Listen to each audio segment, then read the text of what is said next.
afternoon to all. Basic electronics માં chapter number 4 transistor અને previous chapter આપણે જોયું હતું chapter number 3 diode and its applications. Okay, તો ફોર્થ ચેપ્ટર ટ્રાન્ઝિસ્ટર. ઓકે, આપણે જે પણ કયા વિડીયો રેકોર્ડ કરીએ એ યુટ્યુબ ચેનલમાં તમને મૂકી દઈશ. ઓકે, આ વિડીયો તમને બહુ હેલ્પફુલ રહેશે, કેમ કે લેક્ચરમાં તો આપણે ભણાવતા હોઈએ, અમુકનું ધ્યાન હોય ના હોય કે પછી એબસન્ટ હોય સ્ટુડન્ટ્સ, તો આ વિડીયો તમે જોઈ શકો, રિપીટ કરી શકો, એ માટે તમારી માટે બેનિફિટ રહેશે. ઓકે, તો ચેપ્ટર સ્ટાર્ટ કરીએ. અને આ ચેપ્ટરમાં જેટલા પણ ક્વેશ્ચન મોસ્ટ એમપી ક્વેશ્ચન છે એ આપણે ક્વેશ્ચન જ લેશું. બરાબર, તો સ્ટાર્ટ કરીએ. ટ્રાન્ઝિસ્ટર. ઓકે, તો ટ્રાન્ઝિસ્ટર જે છે એનો યુઝ શું છે? ઓકે, તો ટ્રાન્ઝિસ્ટરનો use control the flow of electrons. Okay, ઇલેક્ટ્રોન્સના ફ્લોને કંટ્રોલ કરે છે. ઓકે, અને કરંટને કંટ્રોલ કરે છે. આપણે ઇલેક્ટ્રોનિક સર્કિટ જે છે, ઓકે, એમાં આપણે જેટલો પણ પ્રવાહ કરંટ જોતો છે એટલો આપણને આપશે. બરાબર. ઓકે, તો આજે આ ચેપ્ટરમાં આપણે બધું આ જોશું, એના એડવાન્ટેજીસ, ડિસએડવાન્ટેજીસ, એપ્લિકેશન્સ. બરાબર, આ બધું આપણે જોશું. તો first question, explain construction of transistor. Okay, જીટીયુની એક્ઝામમાં તમને 4 માર્કનો ક્વેશ્ચન પૂછાય. ઓકે, તમારે કેટલું લખવાનું એ પણ તમને બધું કહીશ. બરાબર, આનું મટીરિયલ તમને ગુજરાતી એઝ વેલ એઝ ઇંગ્લિશમાં તમને પ્રોવાઈડ કરી દઈશ.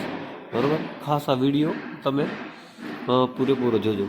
તો જ્યારે પણ આ ક્વેશ્ચન પૂછાય કે એક્સપ્લેન કન્સ્ટ્રક્શન ઓફ ટ્રાન્ઝિસ્ટર, અથવા તો તમને એમ કહે કે એક્સપ્લેન ટ્રાન્ઝિસ્ટર, ઓકે, તો તમારે ફર્સ્ટ ઓફ ઓલ એની ડેફિનેશન લખવાની. ઓકે, તો આની ડેફિનેશન શું છે? When N type or P type semiconductor is sandwiched between two p-type or n-type semiconductors respectively, then two p-n junction are formed. Such a two junction device is called transistor. Okay, તો તમને સમજાવું શું કહેવા માંગે છે definition, કે બે N type semiconductor, આ બે એન ટાઈપ સેમિકન્ડક્ટર અથવા તો બે પી ટાઈપ સેમિકન્ડક્ટર, એની વચ્ચે હું જો પી ટાઈપ અથવા તો એન ટાઈપ સેમિકન્ડક્ટર રાખું, બરાબર, અથવા તો એન ટાઈપનો અર્ધવાહક રાખું, બરાબર, તો એને શું કહેવાય? તો ટ્રાન્ઝિસ્ટર એને કહેવાય. બરાબર. Okay, N type or P type semiconductor. Okay, then two junction are formed. Such a junction device is called transistor. Okay, બે એન ટાઈપના સેમિકન્ડક્ટર અથવા તો બે પી ટાઈપના સેમિકન્ડક્ટર, એની વચ્ચે પી અથવા તો એન ટાઈપ સેમિકન્ડક્ટર રાખું ત્યારે શું બને છે? ટ્રાન્ઝિસ્ટર. આ સિમ્પલ અને ટ્રાન્ઝિસ્ટરની ડેફિનેશન છે. ઓકે, હવે આપણે ડાયોડ જોયું હતું. ઓકે, ડાયોડમાં શું હતું કે પી અને એન બે પ્રકારના સેમિકન્ડક્ટર આપણે જોઈન કરીએ, બરાબર, તો શું બનતું હતું? Diode. Okay, P type semiconductor and N type semiconductor ને આપણે મર્જ કરતા હતા તો શું બનતું હતું? ડાયોડ. ઓકે, તો એમાં શું હતું? એક જંક્શન હતું અને બે ટર્મિનલ હતા. Okay, 2 terminal and 1 junction. આમાં શું છે? 2 જંક્શન છે અને 3 ટર્મિનલ છે. ઓકે, આના શું હતું? એમીટર, બેઝ અને કલેક્ટર. ઓકે, જેમાં આપણે શું જોયું હતું? એનોડ અને કેથોડ, 2 ટર્મિનલ હતા, એનોડ અને કેથોડ ડાયોડમાં. ઓકે, ટ્રાન્ઝિસ્ટરમાં શું છે? એમીટર, બેઝ અને કલેક્ટર, 3 ટર્મિનલ છે, 2 જંક્શન છે. ઓકે, સાથેના નામ પણ તમારે આપી દેવાના. ઓકે, બીજું કે ટ્રાન્ઝિસ્ટર જે છે એ એનું બીજી ડેફિનેશન આપણે આપીએ કે બીજી ભાષામાં કહીએ કે ટ્રાન્ઝિસ્ટર જે છે એ એમ્પ્લીફાયરનું કામ કરે છે. એમ્પ્લીફાય. બરાબર, કોઈ વીક સિગ્નલ હોય એને સ્ટ્રોંગ કરીને આપણે એમ્પ્લીફાય કરવું, એટલે કે કોઈ વીક સિગ્નલ હોય એને ઇનપુટ હોય એને આઉટપુટમાં સ્ટ્રોંગ કરીને આપવું. બરાબર, ઓસિલેશન તરીકે પણ કામ કરે. ઓકે, આ ટ્રાન્ઝિસ્ટરની બધી એપ્લિકેશનો છે કે એનો યુઝિસ છે. બરાબર, એને તમે ડેફિનેશનના ફોર્મમાં પણ તમે લખી શકો. Okay, thus transistor is a 2 junction and 3 layer semiconductor device is also known as BJT. બરાબર, 3 લેયર છે એટલા માટે આને કીધું છે BJT. બરાબર, ટ્રાન્ઝિસ્ટરને BJT તરીકે પણ ઓળખવામાં આવે છે. BJT એટલે કે બાયપોલાર જંકશન ટ્રાન્ઝિસ્ટર. ઓકે, 3 ટર્મિનલ છે એટલા માટે આને BJT કહેવામાં આવ્યું છે. BJT ઇટ મીન્સ કે બાયપોલાર જંકશન ટ્રાન્ઝિસ્ટર. ઓકે, હવે there are 2 types of transistor. Okay, NPN transistor and PNP transistor. Okay, હવે ફર્સ્ટ ઓફ ઓલ આપણે ડેફિનેશન એની આપી દીધી, એને BJT તરીકે પણ ઓળખવામાં આવે છે. બરાબર, પછી 2 ટાઈપના ટ્રાન્ઝિસ્ટર છે, NPN અને PNP ટ્રાન્ઝિસ્ટર. ઓકે, હવે એની સેપરેટ ડેફિનેશન આપવાની, NPN ટ્રાન્ઝિસ્ટર અને PNP ટ્રાન્ઝિસ્ટર. ઓકે, તો સ્ટાર્ટ કરીએ. NPN ટ્રાન્ઝિસ્ટર, તેની ડેફિનેશન છે when the P region is sandwiched between 2 N region. Okay, then the transistor is known as NPN transistor. Okay, બે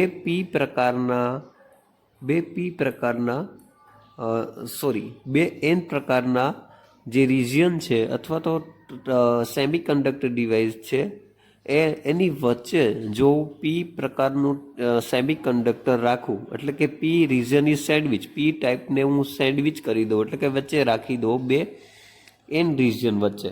બરાબર, તો શું મારું બનશે? NPN transistor. ઓકે, બહુ સિમ્પલ છે કે 2 N પ્રકારના સેમિકન્ડક્ટર વચ્ચે હું P પ્રકારનું સેમિકન્ડક્ટર રાખી દઉં તો શું બનશે? NPN transistor. ઓકે, એના 3 ટર્મિનલ છે, એમીટર, બેઝ અને કલેક્ટર, અને એનો સિમ્બોલ ખાસ. બરાબર, એનો સિમ્બોલ ખાસ તમે જુઓ, એનો સિમ્બોલ છે, સિમ્બોલ ભૂલાય નહીં. NPN અને PNP ટ્રાન્ઝિસ્ટરમાં બેમાં કન્ફ્યુઝ ન થતા. ઓકે, NPN જ્યારે ટ્રાન્ઝિસ્ટર હોય ત્યારે જે એનો એરો હોય છે, એની ડાયરેક્શન હોય છે એ મીટરમાં જતી હોય છે. બરાબર, NPN ટ્રાન્ઝિસ્ટરમાં. બરાબર, એટલે આ તમને ક્યારે ભૂલાય નહીં. બરાબર, નેક્સ્ટ જોઈએ PNP ટ્રાન્ઝિસ્ટર. તો when the N region is sandwich, હવે N રિજનને સેન્ડવિચ કરી દીધું between P region, then the transistor is known as PNP transistor. હવે 2 PNP ટ્રાન્ઝિસ્ટર છે, એની વચ્ચે હું N ટ્રાન્ઝિસ્ટરને રાખું. ઓકે, તો શું બનશે? PNP transistor. ઓકે, અને એનો સિમ્બોલમાં જે PNP ટ્રાન્ઝિસ્ટર છે તો એ જે છે બેઝમાં એની ડાયરેક્શન જતી હશે, એનો એરો છે એ બેઝમાં જતો હશે. આ ખાસ યાદ રાખજો, બેનો ડિફરન્સ આ છે. બરાબર, સિમ્બોલમાં. પછી કે નામ આપી દીધા છે કે જે 3 ટર્મિનલ છે, emitter, base and collector. Okay, હવે 4 માર્કનો જો ક્વેશ્ચન તમને પૂછાય, ઓકે, તો ડેફિનેશન છે એની BJT તરીકે પણ ઓળખાય છે. બરાબર, પછી 2 પ્રકારના ટ્રાન્ઝિસ્ટર છે. ઓકે, NPN અને PNP ટ્રાન્ઝિસ્ટર બંનેની ડેફિનેશન આપી દીધી. સિમેટ્રિક ડાયાગ્રામ તમે ડ્રો કરી લ્યો, એનો સિમ્બોલ ડ્રો કરી લ્યો. ઓકે, અહીંયા સુધી તમે કરો તો 4 માર્કનો જ ક્વેશ્ચન હોય તો તમને પૂરેપૂરા માર્ક તમને મળશે. બરાબર, હવે એક્સ્ટ્રા જો તમારે કંઈ લખવું હોય આમાં, અથવા તો 5 માર્કનો ક્વેશ્ચન પૂછાણો હોય કે 7 માર્કનો ક્વેશ્ચન પૂછાણો હોય, તમારે વધારે જો લખવું હોય તો એમીટર, બેઝ અને કલેક્ટર વિશે તમે લખી શકો. ઓકે, જુઓ તો એમાં શું છે, આ જે એમીટર, બેઝ અને કલેક્ટરમાં તો આ કોષ્ટક દ્વારા તમને સમજાવું. બાકી ગુજરાતીમાં અને ઇંગ્લિશમાં તમે આ રીડ કરી લેજો, જે સમજાવું છું એ જ એમાં લખેલું છે. ઓકે, હવે ટર્મિનલ છે, સાઇઝ છે અને ડોપિંગ છે. બરાબર, અને એ 3 ટર્મિનલ લખેલા છે, એમીટર, બેઝ અને કલેક્ટર. ઓકે, તો એમીટરની સાઇઝ જે છે એ બેઝ અને કલેક્ટર, બેઝ જે છે એની સાઇઝ એમીટર કરતાં વધારે છે. બરાબર, અને કલેક્ટરની ઓછી છે. બરાબર, અને ડોપિંગ બંનેમાં હાઈ છે.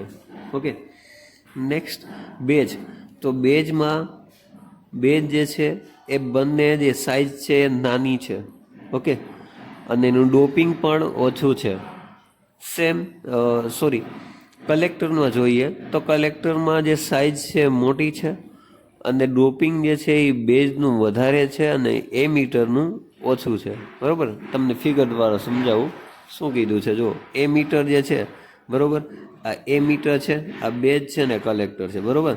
આ એન જે એન ટાઈપ સેમિકન્ડક્ટરનો જેટલું પણ આટલો પોર્શન છે એ શેનો છે, તો કે એ મીટરનો. પીનો જે પોર્શન છે એ શું છે, તો કે એ બેઝનું પોર્શન છે. અને આ બાજુ જે એન ટાઈપ સેમિકન્ડક્ટર છે એ બધો પોર્શન શેનો છે, તો કે કલેક્ટરનો. હવે 3 ભાગ પડી ગયા, બરોબર. આટલો ભાગ છે એ મીટરનો, વચ્ચેનો ભાગ છે બેઝનો, અને એનનો જે કલેક્ટરનો ભાગ છે જે આ સાઈડનો, બરોબર. તો જુઓ, એ મીટર છે તો એની સાઈઝ જે છે એ બેઝ કરતાં વધારે છે.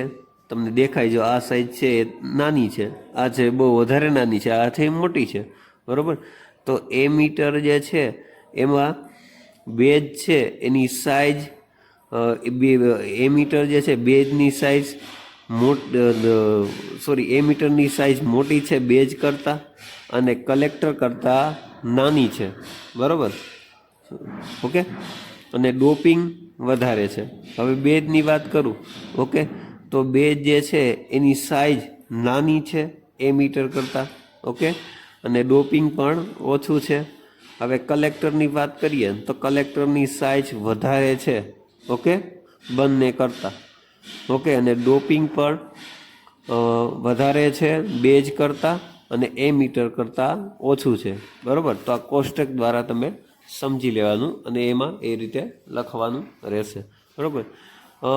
સ્ટુડન્ટ્સ, આ જસ્ટ ફોર યોર નોલેજ છે, બરાબર. આ તમારે એક્ઝામમાં લખવાનું નથી, ઓકે.